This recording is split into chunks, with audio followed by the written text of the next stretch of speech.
Mark here from Mark 2.0. Brian's my co-host, and we welcome Ivan Dorashuk of Men Without Hats. You remember the safety dance? They had a ton of great songs, and we really appreciate you coming on, Ivan. My pleasure. Thanks, guys. Yeah. Let me tell you what, Ivan, we have been listening to 80s music, for a while. And since we started talking to you, we have heard your song every single day.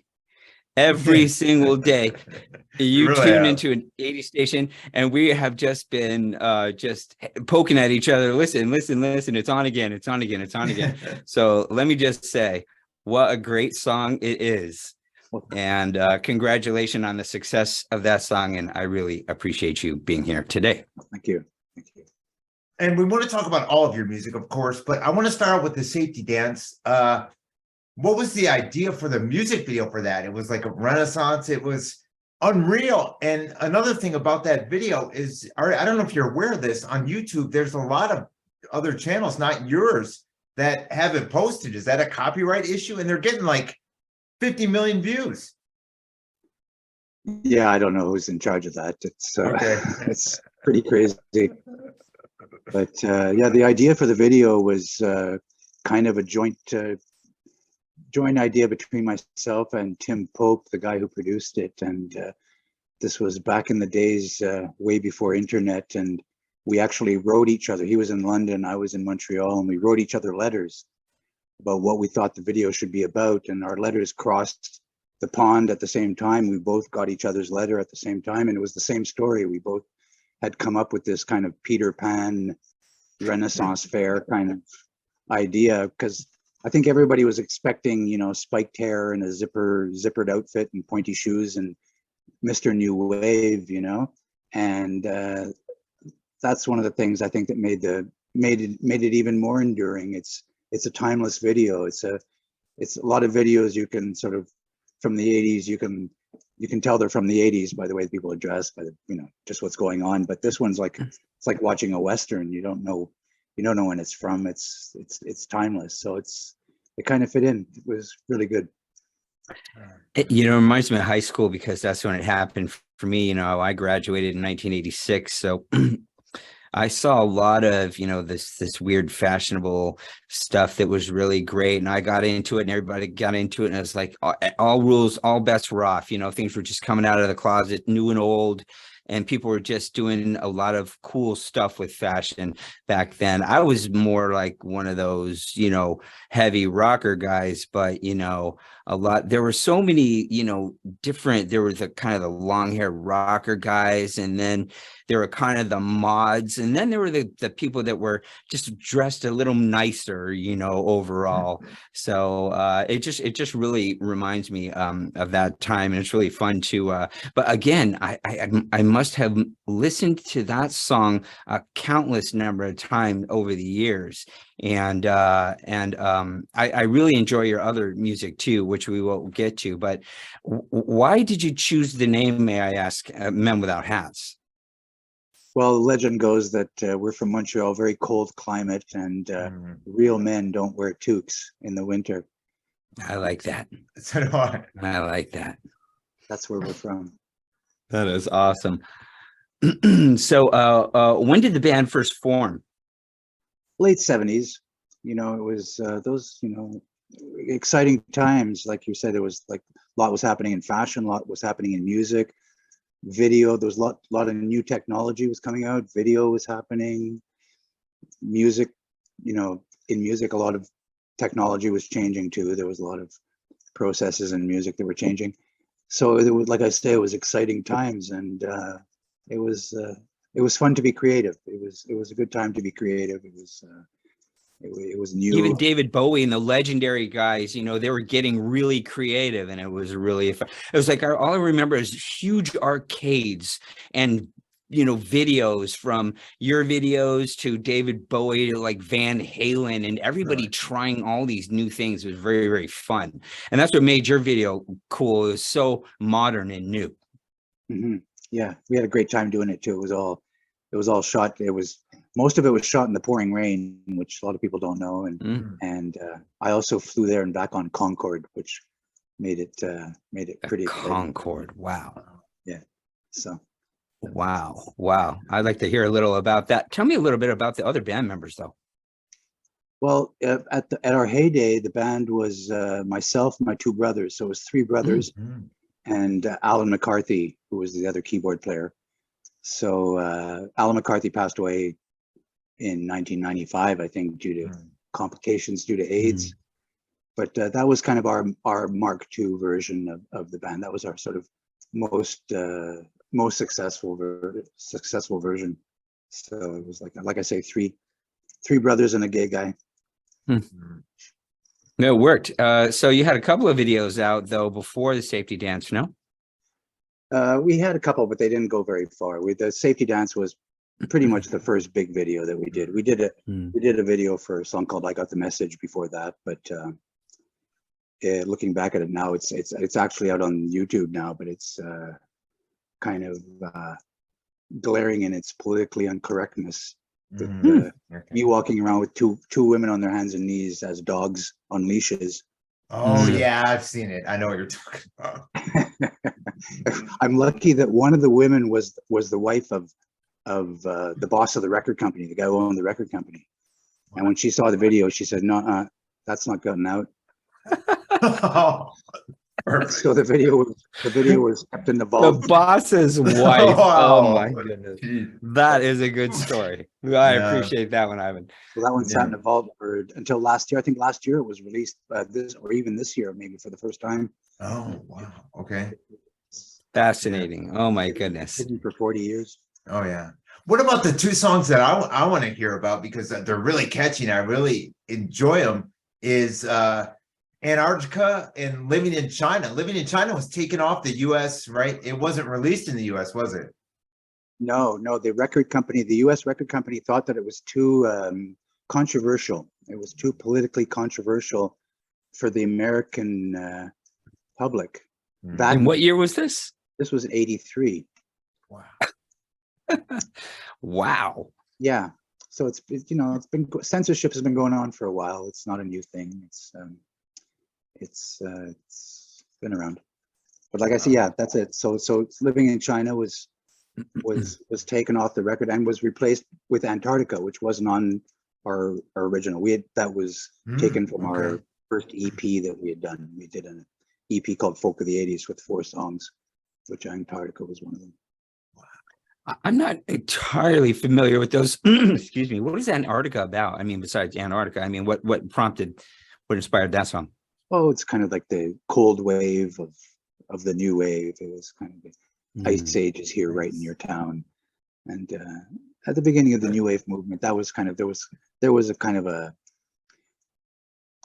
hate to say a trench coat mafia kind of style going on in the new wave, but there was kind of that sort of spy thing look going on. So Yeah.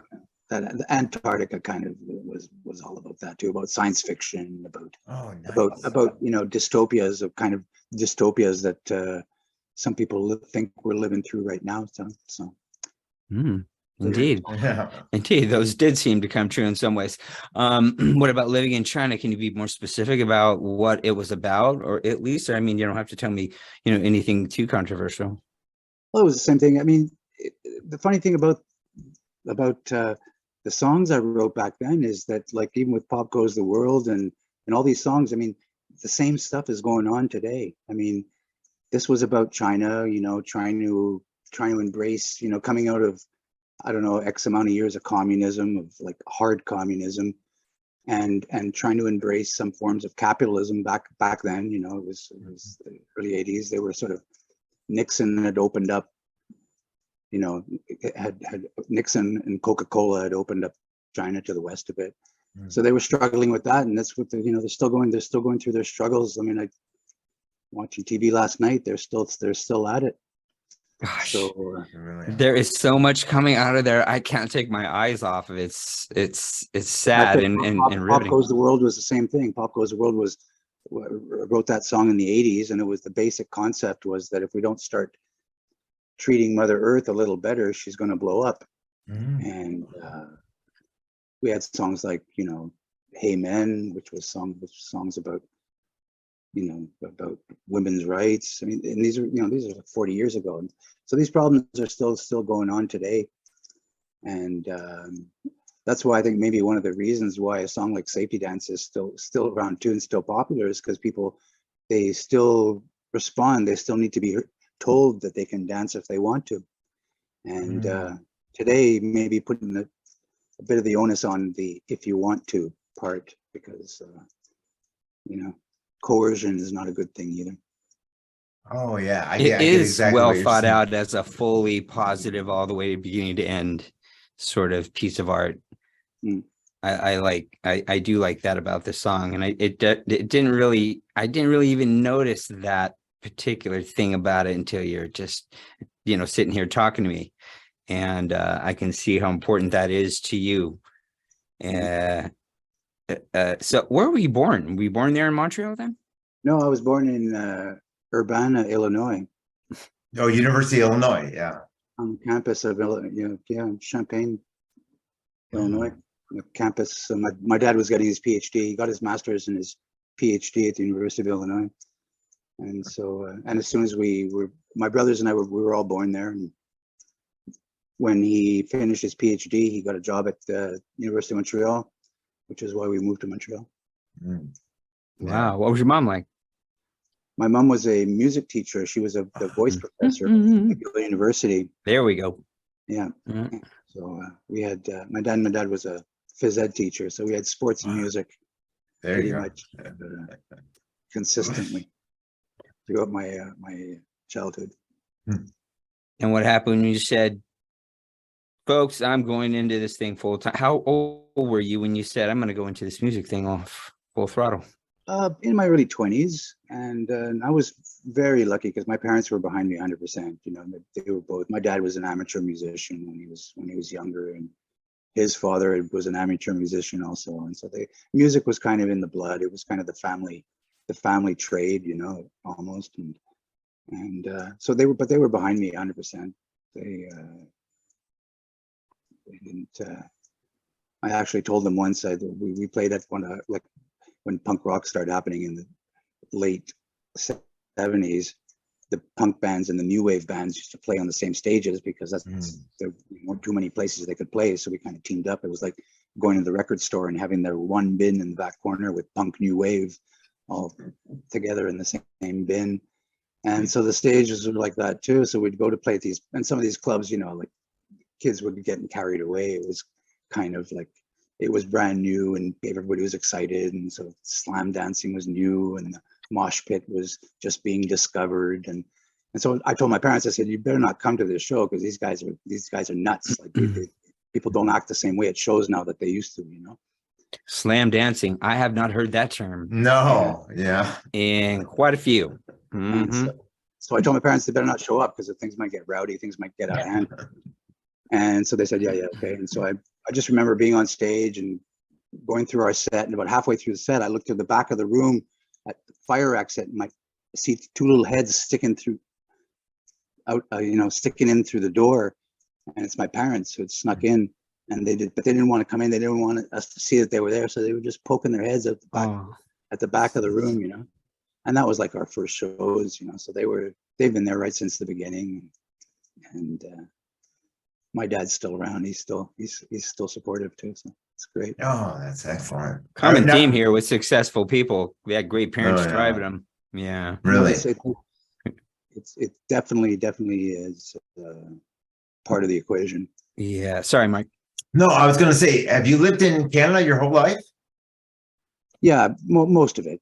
I've lived in New York for part of the 80s, and just like everybody else. Yeah, good point. And studied in Europe for a while. We lived in making records all over the place too. So it's been, but spent most of my time in Montreal. And now I'm on the West Coast. I'm on Vancouver Island now, so I've been here for about 20 years. Oh, excellent! Yeah, it's a great place. Beautiful. What was going on in your life and in your minds when you said we made it? I mean, maybe you hit a really huge show or booked something really big or just sold so many albums at once suddenly that What was going on when you said we just got really famous? Well, the funny thing, one of the first moments that I realized that was we were on tour somewhere in upper state New York, I forget. And we parked the tour bus outside of a grocery store to go get some supplies. And I went in and did some shopping. And when I got to the cashier, I went to pay. And the cashier pointed at me and started screaming, "It's him, it's him, it's him," ah, screaming at the top of her lungs. And the first thing I could think of was, she's mistaken me for somebody who just robbed the store or something like that, you know? Oh, that's Oh, great. jeez. That was That's that's all I great. could think of. You're That's all like, I could oh think no, I'm in trouble. of. Mistaken identity, like, you know, like what's going, I don't know what's going on. And Oh, I kind of froze. I didn't know what was happening. that's great. And she kept screaming and crying. She started crying, "It's him, it's him." And some other coworker came over to her and said, "Who is it? What are you talking about?" And she said, "It's the guy from the video." And all of a sudden it just clicked in my head, and I just dropped everything and ran back into the bus. And my life's never been the same. Wow. Wow. Now you can't go anywhere. One of the reasons I moved to Vancouver Island was because it's I can operate That's a good point. healthily out here. So at what how long until the album Sideways came? Well, Sideways was a funny story also too, because we had signed a record deal with it was Universal, but it was called Polygram Records at the time. And we signed like a 3-record deal with them. And we made 2, after we had made 2 of the records, the guy who signed us left the company and went to form his own company. And so nobody really wanted to, when that happens in a big company, you're kind of a hot potato. Nobody really wants to deal with you. And so they didn't really want to make another record with us, but they owed us one. And so I told them it was the early 90s. I'd been listening to a bunch of new music, hanging out with a bunch of, I was hanging out with the drummer from Voivod. I don't know if you guys know a band called Voivod. It's Canada's premier thrash bands. Wow. Anyway, he was the drummer he ended up being the drummer on Sideways. We were just hanging out. After the bars would close, we'd go and jam and started writing songs. And so I told the record company, I said, "Hey, here's the deal. Give me half of what the budget says you owe me on the contract, and let me do the record I want, okay?"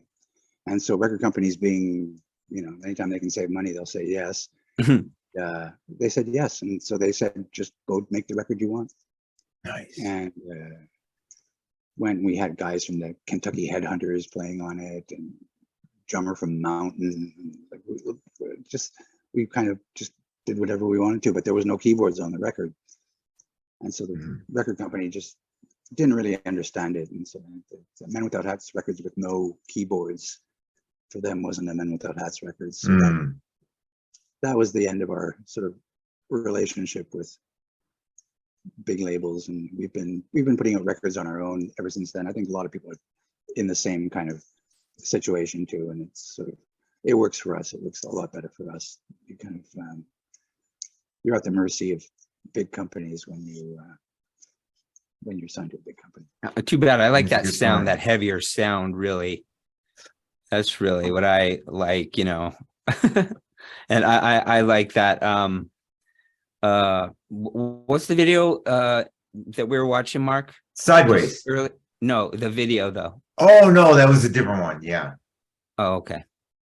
What about your musical influences? What were your musical influences growing up and throughout your career too? Well, I grew up, I was, I guess, impacted pretty much by the Beatles. Like I was a teenager in the 70s. So before that, it was all Beatles all the time. Kind of everybody suffered the same fate back in the 60s. And, but in the 70s, music started to branch out a bit, and people started listening to different things. And my first big rock show was Led Zeppelin, for the Led Zeppelin 3 tour, with opening up with Immigrant Song, Wow. And, I can only imagine how that felt.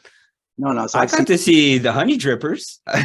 So I got to There see you go. some of the late Robert Plant work, which was cool, But I even saw like the Sergeant. I'll up you with the original Leonard Skinner opening up for the original Who. Wow. Yeah, That was yeah. that was probably one of my favorite shows, one of my favorite concerts. Wow. That would have been so great to see. Yeah. Mhm. Yeah. So you still tour around? You still playing out? And Oh yeah. We've taken, like everybody else, we took some time off for the last couple of years, but getting back into it now. We did a couple of shows last year. We took time off to write new album. We put out a couple of new albums recently. Albums called Again Parts 1 and 2. Part 1 is 5 cover songs, and then part 2 is 12 new songs.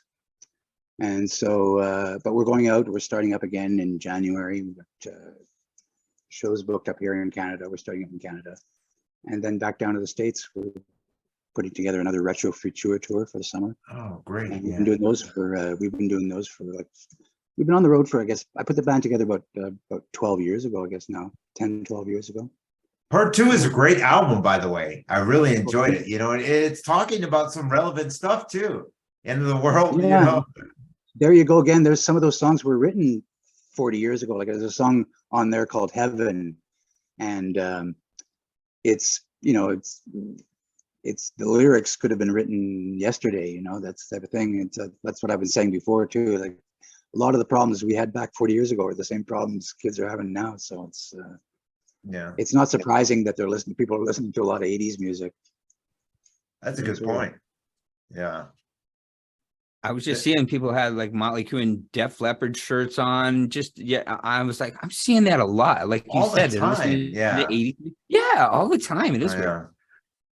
I love it. It's my high school days, Music, I think it's safe to say that the music was a bit more tuneful back then. We've been subjected to a lot of beat-driven music for the last couple of decades, but and it's weird, and which is weird because the big labels have seemed to have lost their grip that they used to have, the shackles almost they used to have over the artist.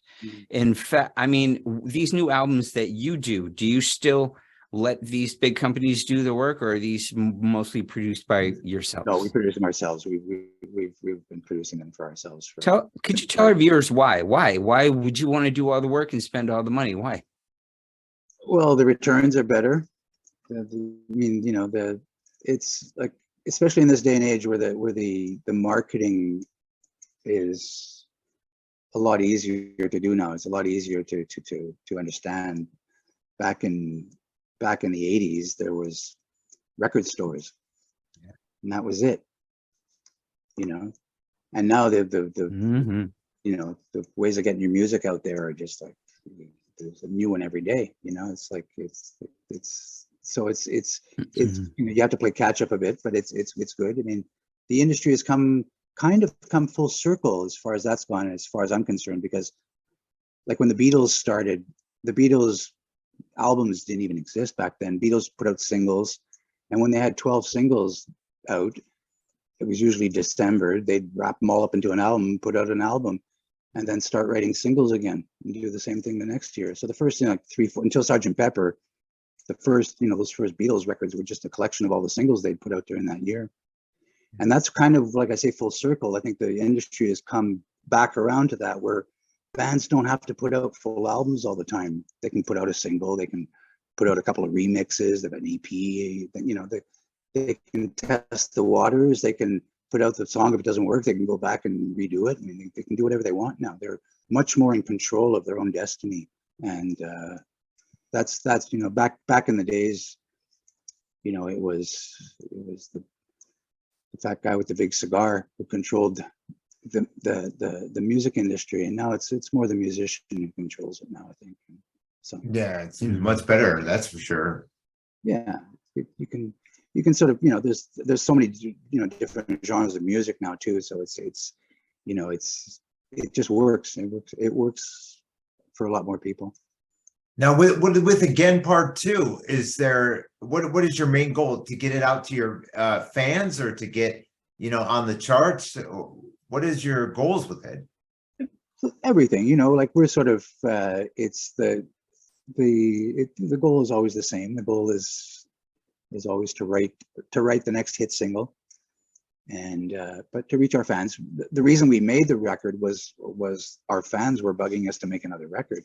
We hadn't made a record since 2012. We put out a record called Love in the Age of War in 2012, and 2 out of 3 emails I was getting was asking when the next one was coming. So we just it was a fan driven album kind of Nice. put out, and so it was good. It was Do you use that Beatles strategy, like single, like iTunes, Spotify?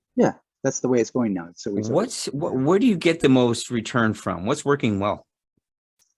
well, it's still a bit too young, too early in the game. I mean, the record's been out for like, the part 2's been out since March, so we're still like collecting the data. But it's there are a lot different charts now. There are charts that cater to what they call vintage rock, which is the 80s basically. They call it, I don't know why they don't just call it 80s, but they call it vintage. They have all kinds of names for it, but there are different charts out there, and so we've been working those charts. There are so many more ways of getting, like I say, getting your music across. The placements are a big thing now, getting your songs placed in background in TV shows. Sure. Oh yeah. That's where a lot of bands make a lot of money. A lot of their money is made from that. So you don't really notice it, but it's there. So it's and it And even the safety your dance will songs still have bring your you- songs have been in a lot of movies and TV shows. I looked on IMDb. I've seen some of the movies that they were in. Yeah, no, they've been that's one of the things we've been blessed. We're blessed. It just came out here in Canada. It's in a McDonald's commercial now too, so it's like, Oh, is it? Which one? Is it Safety Dance or yeah, which Safety song? Dance. Okay. So every time you hear that, though, some kind of royalty is paid, right? Oh yeah. Well, even Pop Goes the World was in some movies too, but the Safety Dance was in the remake of Valley Girl. Oh yeah. Yeah, Oh, the man. 2020. It was like a musical version of Valley, not like the original, that's for sure. But One show. Well, the fact that it's been a lot in popular culture too. That's kind of helped the crossover for us. Like like The Simpsons. It's on a couple of Simpsons yeah. episodes. It's on a Family Guy. It's on a bunch of Futurama. South Park. It's on a couple of South Park episodes. I But actually remembered the Simpsons reference when I knew we Now were that going you to talk to you. I'm mentioned like, it, yeah. why do I remember the Simpsons more than anything else in real life? I think one of the shows that really connected us big time with a new audience was Glee. Oh yeah. Glee. Okay. That one. And that's exactly what the remake of Valley Girl was. It was just like Glee. It was a musical. Yeah, that really sort of opened up, like when Glee used it they used it for a show, and they also used it for their live performances. They did a tour and played it live. That really got us a lot more likes. Now, when they Pretty use cool. it, do they use the extended version or the original? See, my problem, I was big into karaoke, right? So I'd go down the Village Inn Pizza, because I wanted to be an actor, so that you could record yourself. They'd have you on VHS. And I would always have to find the one with the extended. No offense to the version that was on the video, but I wanted the SSSS, So you'd have to memorize that. This is back when you had the karaoke book, so you'd have to memorize, was it MH 12, and make sure that you got the right one. Yeah, I think they do there's a version out there that's kind of a hybrid of both too. I think the Glee Great. kind of Yeah. squished both of them together. So. Have you ever thought of doing anything else, getting into like I don't know, if you had like endless money, would you get into like movies or TV or any other kind of entertainment or art? I went to film school. Like that's where I'm from. I went to. When did you go to film school? Back in the 70s. Really? That's What was what I that went like? What was it like back then? School.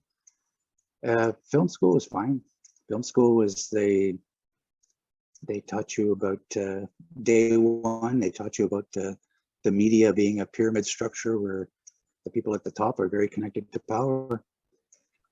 And so, Very interesting and relevant today. So why'd you veer away from that? well, it was like sitting on the in you know university on the benches there. That's where I met. It was the late '70s, and that's where I met all the guys that would eventually become Men Without Hats. They were all Nice. the original band was formed out of 4 art school students, 4 university film school students that you know, three of whom I met while I was there. Yeah, man, I wonder you sound so smart. Yeah. Sorry, Mark, I think I skipped one of yours. No, go right ahead. Yeah. So, are you basically right now just doing this for fun? I mean, sounds like you could retire, you know, at any time. I mean, you're just going to keep going with this?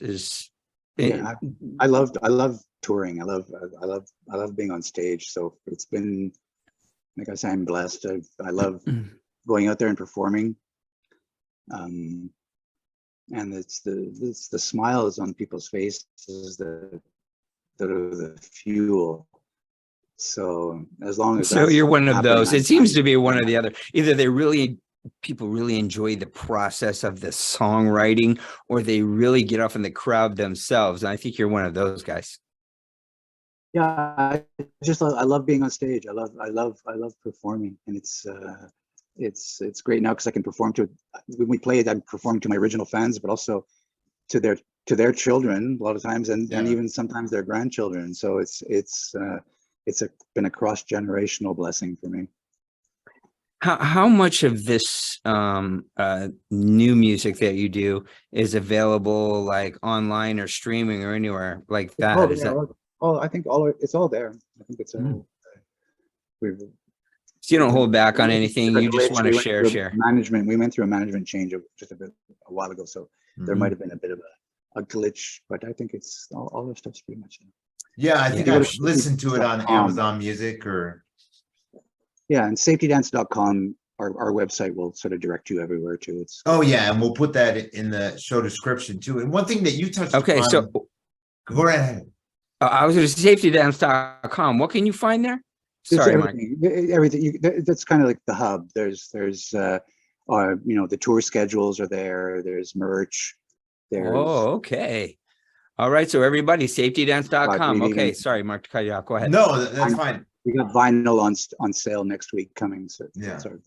Nice. All right. Everybody share that around. Yeah. Cool. Excellent. Now, one thing that I wanted to touch upon that you had mentioned before is your music and 80s music in general is so timeless. Like I went out to see Midge Ure and Howard Jones, and it was just packed, and you can hear the fans are just really engaged in loving it.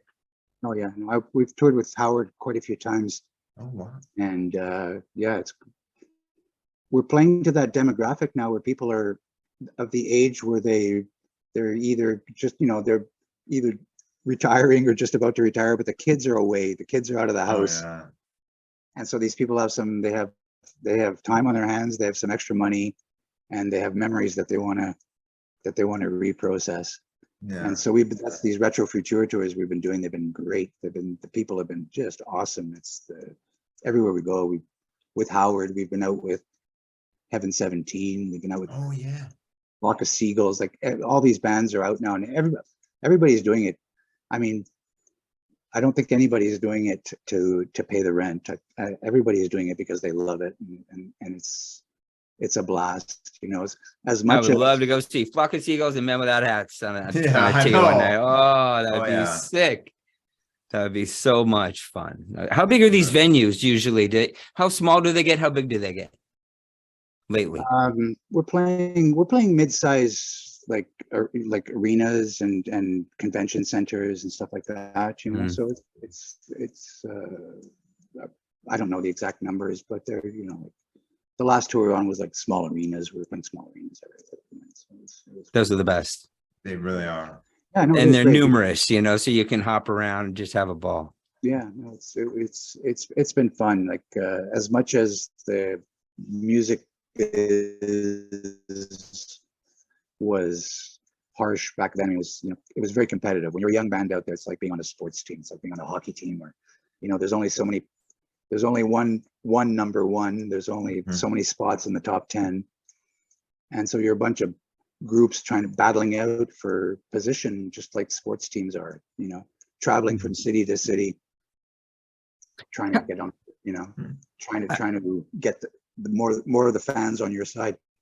And so it's like, now it's different. Nobody's competing. Nobody's battling for chart position. Nobody's trying to outsell anybody else's record.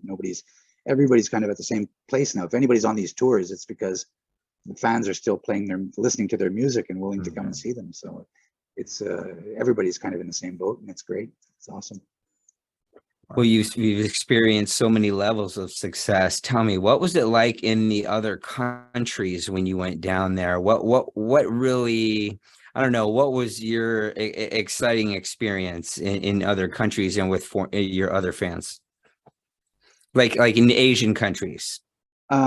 We haven't been to Asia too much. The places one thing we've done, we've gone to more places this time out than we did the original time. That's one thing that I've done. Because I kind of think of like the United States and Canada as almost like one thing. Yeah. I do. I maybe Australia, did you ever go there? The first time out, we toured almost exclusively in the States, basically. We spent 3 years just going around in circles, just like after Safety Dance came out, and longer after that with the other records. But this time, we played in South Africa, we went to Australia, we went to Peru, we've played in Scandinavia, all these places we never did the first time. So that's one of the things that's great, is that we finally got to reach all these people and get to be struck off their bucket lists in faraway countries. So got to go to Tasmania. Never thought I'd be playing a show. Seriously, I was going to say, okay, how do you end up playing in Tasmania? Yeah. We were driving around. Even Peru. I felt like I was in a James Bond movie. Oh man, I would be nervous. I would be so far from home. I'm like, I would never rest easy at all until I got home. Honestly, Australia, like I know the States and Canada really well, really comfortable here. But if there was one place I would move to, it would be Australia. That's the closest kind of thing that to our kind of lifestyle that I experienced, and the people there are super friendly. It's just all around a win-win, so, and I never really, it was the first place I got off, and after a while I was like, hey, I'd move here, man. This is cool. And that's Australia. Wow. Yeah. Definitely would like to see that. Yeah. One day. So, is there anything you'd like to tell our viewers if they'd like to see what you're doing lately besides that website? Where should they go? Just, there's shows coming up, like I say, next year. So there's a tour schedule there. We're starting off in Canada first. So there's, but there'll be postings. There's also the Facebook page too, keeps everybody sort of up to date. We're sort of everywhere except TikTok. So. Yeah. TikTok is confusing to me. I don't. Yeah, we're the same way. You hit it right on the nose. Everywhere with TikTok. That's exactly describes us well too. Yes. Yeah. Well, it was great having you here today, Mark. You have any more questions? No, Ivan. We really appreciate this. This was an honor. Well, nice talking to you guys. Yeah. Such a pleasure, Ivan. Thank you so much for being here. And anytime you want to come back, you just let us know. Yeah. If you want anything promoted, we'd love to be a part of it. Sure. Keep in touch. Yeah. All right. Definitely. Thanks.